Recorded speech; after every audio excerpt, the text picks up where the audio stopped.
this, but I promise you it's true. I have to go to break. Anna, God, please, we have more with Vice President JD Vance when we come back. Don't do that. A few moments later. So Joy said when we were off air that I'm fine, which I think is about the best endorsement that I'm going to get out of Joy Behar for Republican. Thank you. I appreciate that. Graded on a curve here at The View. So JD Vance is currently doing a media tour for his new book, and today he made the rather interesting decision to go on The View, which I have to say was generally handled quite well, because there's really only one way you can have a conversation with these kinds of people. We all know Vance was not showing up for a truly rational or thoughtful political discussion. The women of The View barely have thoughts, much less political opinions. Their entire politics could basically be summarized as bumper sticker slogans, you know, the type of stuff you might see on Facebook back in 2017, and they've not evolved beyond to any higher level understanding of basically any issue. It's still this whole, oh, you're against illegal immigration? Well, don't you know that people like tacos and Albert Einstein was an immigrant? Haha, MAGAT now own. Now you have to support the mass importation of 100 million people. It's just this very stupid, meaningless, but kind of emotionally manipulative type of behavior. And that is exactly why the only thing you really can do in this type of situation is, you know, be calm, be rational, present your argument, but understand as well, you're not actually there to convince them. You're basically there to just, you know, through the course of you proving how stupid their bumper sticker slogans are, inevitably, because these people have nothing else and they're emotionally unstable, are going to just start melting down and like lashing out at you and getting angry or crying or whatever type of stuff. And then that's just when you sit there and kind of do the side by side for the audience. Look, I'm a rational person giving my perspective, and this leftist is just acting completely hysterical and ridiculous. You know, that's what it's all about. And I would argue really that's what JD Vance pulled off successfully, because then it didn't. Sunny Hostin effectively on the verge of tears. Whoopi Goldberg is lashing out at Anna Navarro for going over time because she's too busy having a triggered meltdown at JD. And, you know, Whoopi Goldberg's like, hey, what about my time for the triggered meltdown? You know, they kind of just broke the whole show through the course of JD Vance just being, again, like just completely calm and normal. And that's good optics, right? That's how you handle this type of situation. I think this statement summarizes it quite well. It really is hard to imagine a more stark difference between JD Vance discussing rational trade-offs that occur under complicated policies and the hosts of The View doing inaccurate finger-wagging emotional manipulation, which is exactly all it is, right? Leftists seldom actually have any real basis for their arguments, so that's all they have. It's just emotional manipulation, you know, because most of their policies are completely crazy.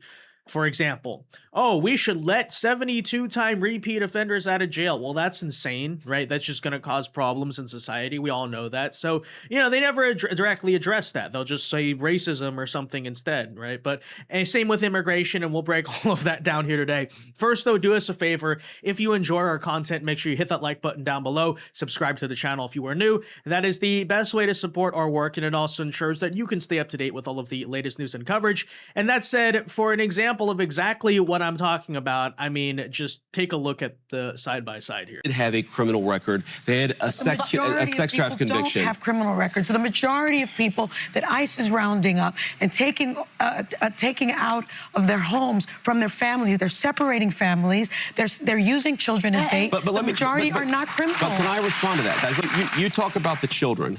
Here's what I'd say. Do we know that during the last administration, we had tens of thousands of children who were sex trafficked by the cartels, who were brought into our country in profoundly dangerous and predatory conditions? Let's talk about this administration. But here's the point. Unless you enforce the border, you invite that kind of conduct. What I'm telling you is that it's inhumane to allow cartels to sex traffic people across our border. And by the way, please hold on. I appreciate that. We're going to get you back, Anna. We're coming back. Yeah, well, again, what did we say? It's just pure finger-pointing, emotional manipulation. And notice how they completely gloss over and refuse to address the point about human trafficking. I would venture to guess the women of The View actually have no clue at all what JD Vance is even referring to. But I wouldn't say that's a deflection. That's actually a very necessary explanation of how we got to this point. Because it's worth noting that all of the mass migration over our southern border that liberals have spent at this point decades defending, where they say, oh, these are just asylum seekers, right, guys? They're saying that about the current migrants we're removing. Am I wrong about that, right? These are just asylum seekers. These are refugees. Is that no? Effectively, the entirety of border crossing for the last decade has been a mass human trafficking operation by the cartel. And please understand when we're saying that. We're not doing this conservative straw man of isolated cases where some of the quote-unquote asylum seekers are being trafficked. No, we mean quite literally all of them. Because if you know anything about the actual politics of Mexico or the situation at the border, we're not talking about this case where, oh, these like poor, desperate families just find their own way there. No, this thing's entirely propped up by the cartel. Why? Because the cartel controls the border. Which is to say, first of all, it's very unlikely that some of these migrants would ever make it there without the assistance of the cartel. But even for those who would, do you really think that the cartels are allowing crossings over the southern border without the appropriate fees being paid? No, absolutely not. In many cases, the migrants don't even have the money to pay the fees. So what happens? They get to the United States and they're forced into indentured servitude to the cartel. Either they have to work a bunch to pay off the bribe money, or, even worse, they get pulled directly into the life of crime in order to serve them. That's what's going on here 99 to 100% of the time, okay? It's very rare that these crossings, especially these big caravans, remember all the migrant caravans that liberals prop up as saying, oh, well, look at these people. They're coming to our border. Statue of Liberty. Have you not read the phrase? Do you like that that's literally a cartel human trafficking operation. You guys are sitting here celebrating that. But why do we bring that up? Because I think it is actually important to remember how we got here. If you want to say that the Trump administration's approach towards immigration is aggressive and harsh, which I would argue it's really not, but even then, right? If you want to have this conversation, I think it's very important to, first of all, address that we do have this mass migration and population problem in this country and what actually caused it, right? The root causes, as Kamala Harris famously used to say. But after all, are we actually here to have a political discussion, as I brought up before? The guy Ian Miller just puts it so well, right? JD Vance is trying to explain the trade-off of different complicated policies, like, okay, here's the difference between strong immigration enforcement and weak immigration enforcement, and here's why strong has more pros than the cons of the other argument, et cetera, and all they can do is, but families are being torn apart, blah, blah, blah. It's like, okay, whatever, dude. But, maybe one of my favorite different themes of the appearance is how JD Vance just exposes how these people don't have a single clue what they're talking about. Again, the bumper sticker slogans here. Because Whoopi Goldberg, for example, comes to Vance and says, why is the administration doing all kinds of removal of black heroes? This is like a Facebook bumper sticker argument, or I guess nowadays blue sky, right? We see this all the time. What does it actually mean? Well, Vance says, what exactly are you talking about, Whoopi? I want to respond to your actual point. Well, you find out Whoopi Goldberg, big surprise, I know, shocker, the intellectual Whoopi Goldberg, the highly esteemed academic, the doctor, much like Jill Biden is a doctor, Whoopi Goldberg, doesn't actually know what she's referring to. Color me so surprised. Yes, I do. Because you were talking about people. What do black people do to this administration, doing all kinds of removal of information of black heroes? How does that sit with you? Well, what exactly are you talking about, Whoopi? Because you just, I know Emmett Till was the kid. No, I want to know what she's. You don't know what I'm talking about. Your actual point. So in a lot of the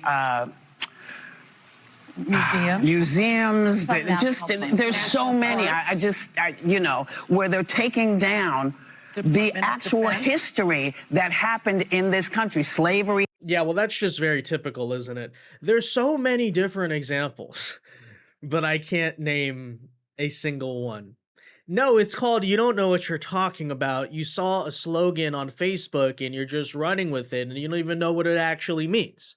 And this is honestly a very strong way to deal with these people, is very effective, actually, is to simply just ask clarifying questions, right? Just ask them, hey, what specifically do you mean? So that way I can address your point on the facts and on the actual evidence and what's going on here. But they don't. See, all that's happening here is basically this type of emotional ego stroking where they just feel like they want to be heard, right? They want you to say, well, listen, I understand how you feel. We're all very upset about this thing. What are we upset about specifically? No, we don't know. It's like just this mass therapy session. You know, it's just, I feel like it's going this way. It's like when you go to the therapist and say, oh, they ask you what specifically is wrong. It's like, I don't know. I just don't feel that good about in general, something's wrong, and the therapist is supposed to sit there and be like, oh, it's okay or whatever. That's what they want to go on here, but actually just on a political basis, really sums it up. But another example we'll bring up here, and again, just the intellect of Whoopi Goldberg off the charts, highly esteemed intellectual. So, going back to the immigration debate, in another typical bumper sticker libtard argument that doesn't actually make any sense, right? We have Whoopi here saying, the Catholic faith says we should take in immigrants. How do you justify that? So, we've heard this all the time. Oh, Christianity is when immigration, enjoying any type of ethnic cuisine means infinite immigration morally. Again, Albert Einstein was an immigrant. Your ancestors from Ellis Island were immigrants. Therefore, we must support infinity trillion immigration toward the end of time and open borders. And these things are obviously the same. They're not. But anyways, here was JD Vance's response to that. But the Catholic faith says we take in immigrants. We take in people who don't have or who are having a hard time. How do you justify both things? So fundamentally, if you think about what is immigration enforcement, immigration is law enforcement. It's somebody who has broken a law. A law enforcement officer has to show up and enforce that law. Now, inherently, sometimes that process is not always going to be pretty if you capture a video clip of it, in the same way that if you arrest somebody for committing a violent or a nonviolent crime, sometimes it's not always pretty. What I'm saying is Christian faith, I think this is true of Protestants and Catholics, that you can have borders. Yeah. You're allowed to enforce your borders. That means the law enforcement piece of it. But you also have to take certain precautions and certain care, okay? And again, your argument is fundamentally, Whoopi, you're saying that we don't strike the right balance. I disagree with you about how we apply that, but nobody hopefully is saying we're not allowed to have a border. This is a prime example of everything that we're talking about, right? Yeah, you may be destroying me on the substance of this immigration policy debate, but don't you know that your religion that I don't practice and know nothing about says something about being nice to outsiders, therefore we must support infinity liberal immigration policy? It's just very typical. And notice how basically every left-wing argument that you hear on immigration actually does boil down to this type of stuff. All of these bumper sticker left-wing immigration arguments actually are just a massive logical fallacy. Like, they don't make sense. They don't really justify one to the other. Because do you ever notice, right, when conservatives debate immigration or what our stance is on immigration, it generally revolves around we oppose this issue or we believe we need to restrict immigration because here is what immigration is tangibly doing to the current state of the country here and now, right? It's causing this social issue, this economic factor, and therefore we need to modify our approach to immigration. It's very based on, okay, this is what it's doing to society right now. Here's how we fix it. And certain conservatives have varying levels of how much they want to restrict it. Some conservatives say, oh, I'm fine with legal immigration, but not illegal. Some say we need to cut off H-1Bs as well. I'm kind of generally of the opinion that we should return to the 1924 Immigration Act. It's about long overdue. It's time now to go back to that policy. Some people support a moratorium, but notice how it's all based on addressing the current situation. What are the current problems? What are the current solutions? What are left-wing arguments on immigration? Like, think about this. What do they often say and what do they go to, right? It's instead of saying, oh, here's how we address the current problems immigration is causing in our country or whatever issue around it, right? No, it's like, oh, But don't you know Albert Einstein was an immigrant 100 years ago? Okay, what does that even have to do with current immigration policy, right? At what point does, A get to B? Like, notice how the logical reasoning doesn't actually equate. Or they'll say something along the lines of, as you so often hear, oh, have you ever eaten tacos?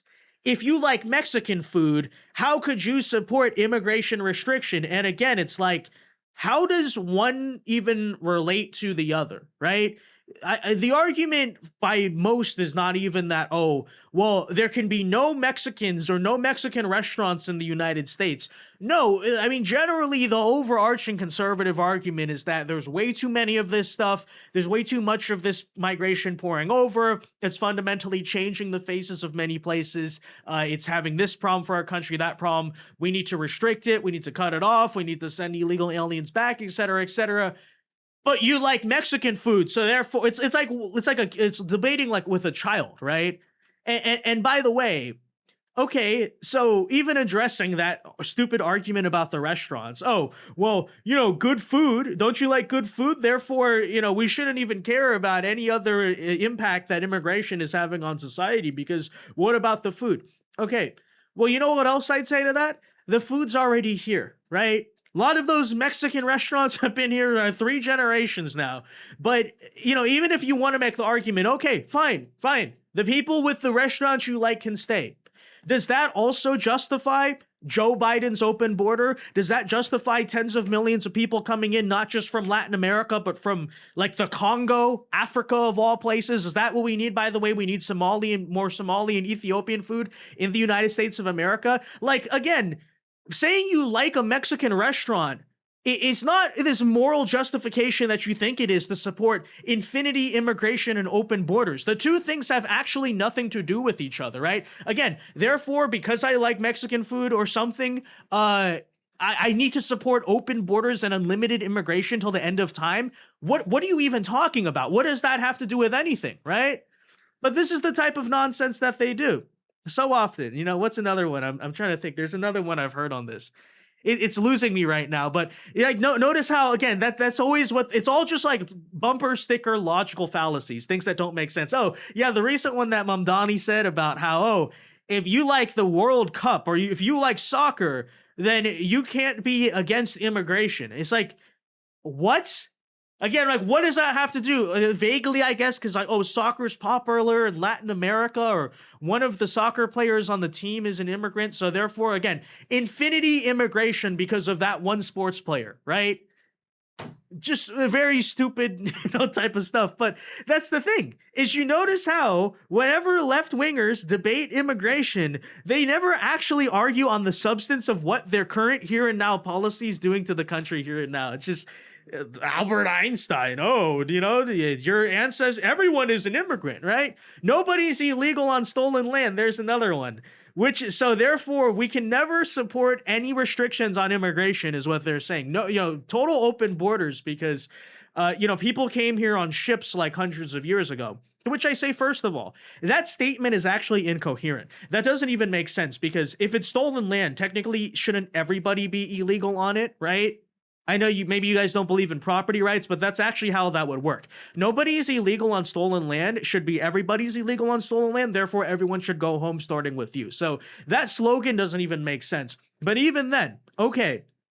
So whether your ancestors came on the Mayflower or Ellis Island or even in the 1900s or whatever, therefore, that means the country currently here and now cannot support any restrictions on immigration at all, even more lax than, say, the restrictions that existed on immigration back in those days, because vaguely everyone's descendant of some type of settler or immigrant. So, therefore, it means we need to have total open borders. Why, though? How does one justify the other? There's never an answer to this. It's just, again, stupid emotional manipulation, bumper sticker nonsense. And that's why I appreciate when this stuff gets called out in real time. So, there you have it. By the way, the Bible, Christianity, what does that say about, say, gay marriage or abortion? Okay, if you want to bring that up. Oh, well, no, but it doesn't say that. It literally does. No, but, yeah, you know how this stuff goes. But, Vance does his thing, and of course, it just ends up in the end, as you could probably expect, as we sort of hinted at in the beginning, causing a complete crash out on The View. Take a look for yourself. I mean, And Black history has been Sonny, erased from public Black spaces. history is not That erased is from true. public Guys, spaces. we do That have to is get to not Iran right. when we get back. Yeah, There's some very guys, important news to I'm get telling to. you, we celebrate Black history. We celebrate all American history in this administration. can I You ask you guys about a might be specific skeptical of this, but I He's promise got- you it's I true. have to Do you go think to the attack break. against Anna, Michelle God, Obama should please, have we been have more with condemned by the White Vice House? President JD Vance when we come back. Don't do that.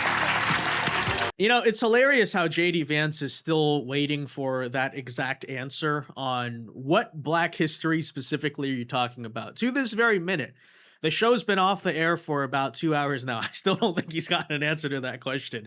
But you see him smiling at the end. He knows he did his job. He knows he was successful because ultimately the goal was achieved. Look calm, look rational, look like you know what you're talking about next to these absolute morons, and then just kind of sit back and let them all implode on each other, which is exactly what happened. You can't even make that up, right? And we should actually break down the exact reason it happened, what went down here. And effectively what it is that all of these women want to have their very theatrical, self-aggrandizing moment where they get to go off on JD Vance, right? They get to have this emotional breakdown that other left-wing women will get together and say, wow, you're so brave for that, queen. So much courage, blah, blah, blah. But, you know, basically, so Sunny Hostin's in the middle of doing that. She's having her self-aggrandizing moment. But because she's going on too long, Whoopi Goldberg has to step in and say, no, we're going to commercial. And then, not to outdo herself, but Anna Navarro even steps in as they're going into commercial and says, no, it's really about me. I need to have my self-aggrandizing moment. And then therefore, that's when Whoopi snaps because it's like both of you are taking away from my self-aggrandizing moment. I swear I saw this happen like in non-political situations in college all the time with groups of girls, but you know, that's what's now happening on a political scale, right? It's like that. It's the same thing actually when you think about it, you know. But I guess that's in many ways what the entirety of left-wing politics in the Democrat Party actually are. Is this just sort of like female group therapy session, gossip group, whatever you want to call it. And that includes the men, by the way. That includes male Democrats. You know, they're into the very same type of stuff, and they love the same theatrical, self-aggrandizing stunts for attention that liberal women do. And so understand, when I say it's a female gossip group, I do, or group therapy, whatever you want to call it, right? I do include the men of the Democrat Party in that statement, because that's exactly what it is. You know, I can think of many liberal men who would fit in perfectly on this show. I think they need some diversity, honestly, you know. But anyways, that said, guys, there you have it. There's JD Vance on The View. That's how you do it. Let me know your thoughts on this in the comment section down below. Be sure to leave a like on this video, subscribe to the channel if you are new, and until next time, God bless and peace.